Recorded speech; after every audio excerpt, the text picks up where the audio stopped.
We did it. We sold our home. Bringing our two dogs with us, we packed up everything and started our journey to RV life. Still figuring it out as we go. Hey everybody, I'm Mike, and welcome back to the second edition of Cozy Camper Chronicles, our journey to RV life. Told one stop, one lesson, and one unexplained moment at a time. It's not always smooth, it's not always pretty, but it's real life. So let's get into it. One of the first big decisions we had to make was what kind of RV are we going to be looking at and living in? Because there are a ton of options out there. And once you start looking, you'll realize not only are there options, but there's options on top of options on top of options. And then you get into floor plans, and it's this big, huge bundle of what do we get, what shouldn't we get, and it was very, very overwhelming at first. I mean, we have Class A's, we have Class B's, we have travel trailers, fifth wheels, and Class C's, and every single one of them you could talk to and look at the blog posts, and every one of them says that one is bad or this is the best one out there ever made. And it was just so much information and so much decisions that we had to really make. And well, we looked at all of it. We looked at the Class A's, huge space savers. I mean, it was massive storage under the bottom in the basement area, tons of storage over top. It was huge windshields, lots of natural light. I mean, but it was also one of the most expensive ones out there. We looked at travel trailers and fifth wheels. They provide a lot more room. They are a lot more living space, actually. And we were looking at those, but we also would have to have bought a truck or something like that to tow it. And we didn't want to necessarily go into that cost as well. Then we went on to the opposite side and looked at the camper vans. And they are super flexible. They are really easy to move. They're really easy to drive. I mean, if you've driven a van, then you'd be fine. But what the drivability comes with is a whole lot of no space. And we had to look at all of that and take all of these decisions into account. Do we go ahead and buy a truck? Do we try to live out of the van down by the river? Do we get a bus and go from there and try to figure out how to drive a bus? And we just kind of kept going back and back and back to the Class C. And that's what we finally landed on. It felt like it was the middle ground. It was not too big, definitely not too small. Well, we still have a lot of stuff, but still not too small. It was a lot easier to drive than the Class A, but it still provided plenty of opportunity and space so we could actually live it. And it just all started to fall in place, and it just made sense to us. We didn't have to worry about towing unless we really want to have a towed vehicle. Didn't have to do a whole lot of disconnecting. And it was just I guess, the right balance of comfort and simplicity. So, in our heads, we really wanted to narrow down our RV Class C search. Do we go with a diesel? Do we go with gas? And also, what about our budget? I mean, some of the Class Cs can range to 800,000 plus, and we are definitely nowhere near that price range. So we had to look at the cost and all the accessories that came with it. You know, the good standards, all the stinky slinkies, the water hoses, the different filters, what kind of leveling devices do we want? And all of that really adds up. And so we had to look at the total picture. And our total picture really started to get narrowed down. Another big reason and another factor that we actually wanted to look at is where do we want to drive to? And we really wanted to access as many state and federal parks as we could. And not every RV fits everywhere. Some states and some federal lands have restrictions on how long you can be. So we knew that size was going to be a big factor, but more in a practical way. It wasn't just comfort, but it also had to have a little bit of flexibility as well. So we kind of landed on the 30 to 30-foot range. It kind of felt like a really good sweet spot for us. It was big enough to live in, but still small enough to get into most of the places that we wanted to get to. And with all of that combined, the budget, the what we were going to need, where we wanted to go, all of that, we landed on a 2020 Forest River Forester 3011 DS. It checked all the boxes that we really cared about. It was the space, the drivability, and something that it would actually fit in our plan. And at the time, it felt like it was the right decision. And that's where we started at. Now, what we thought everything would look like and what it actually turned into on the first week, yeah, that's where things got interesting.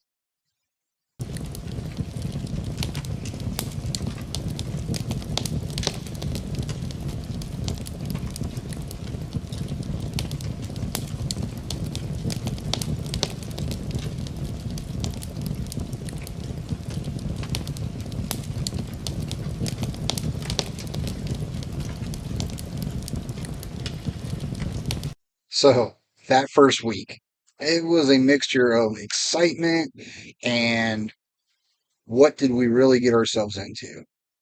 The simple things weren't so simple anymore. What things we needed, what we didn't need, figuring out where the hookups should go, how long we should keep the stinky slinky out, learning how everything works, and realizing there was a right way and a wrong way to do a lot of things. And you don't always know which one is which until after the fact. And one of the things we did not fully think through was unpacking. And we had boxes and bags and more boxes, and it was just everywhere. We were bringing them in and trying to set them up, and we started doing what made sense, well, at the time, putting things wherever they fit. Find a space, you fill it, you can move on to the next thing. But then you realize that space you just filled, yeah, it was actually a better spot for something else. And so you start playing this Jenga, Tetris, Minecraft, Minesweeper game of put it here, put it there, moving this around, figuring this out. shifting stuff and trying to make it all look presentable. And what really surprised us was how fast we ran out of space. Like, way faster than what we expected. And just when you, just when we thought we had it under control, you suddenly look around and you're like, wait, where is this supposed to go?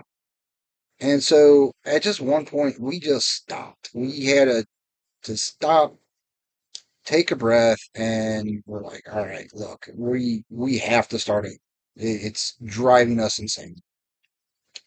So we emptied a lot of things back out, and this time we approached it a little differently. The biggest lesson was just don't unpack just to get done. Plan it out. Group like minded items together. If it's a kitchen item, put it in the kitchen box. What we were finding out is we would have our kitchen things kind of mixed in with some of our living room stuff or maybe a bedroom thing. And then we just kind of kept dancing back and forth, and that just did not work out. So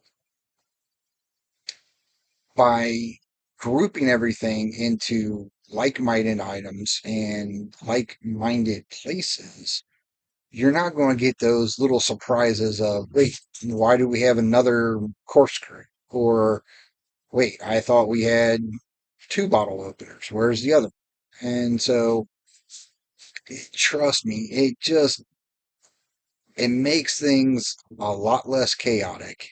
And there's nothing worse than when you think you are done organizing, you find that surprise later, and you're like, man, now I got to figure out where this goes.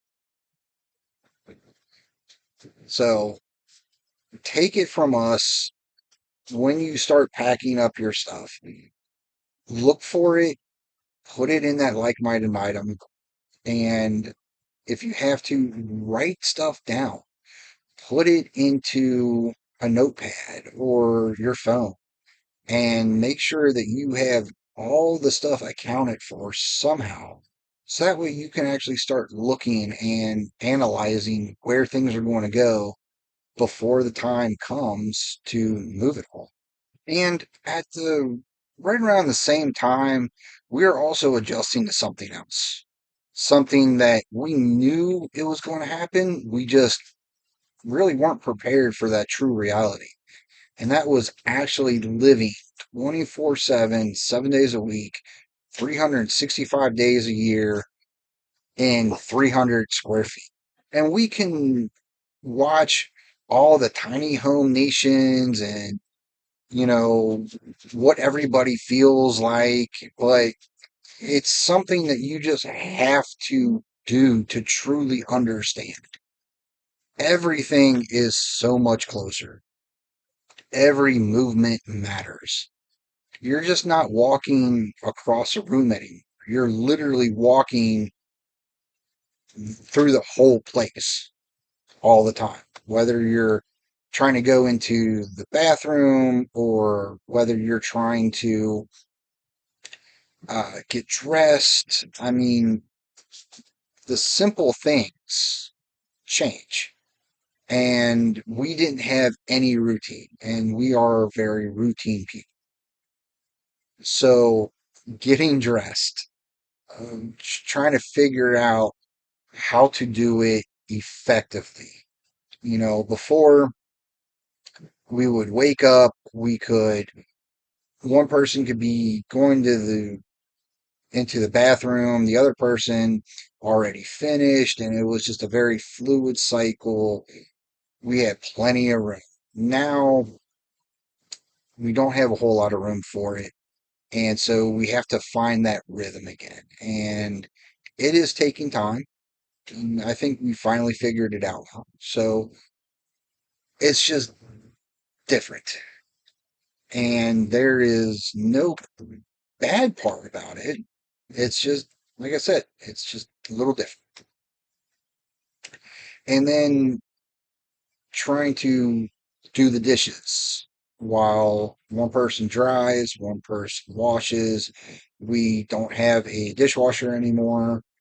So it's that, hey, you do this, I'll do that. And it's more that communication thing and making sure that with one person is doing one thing, the other person just doesn't need to get in their way so they can do something else. And then we're going to add our dogs because, well, they just love to be under our feet.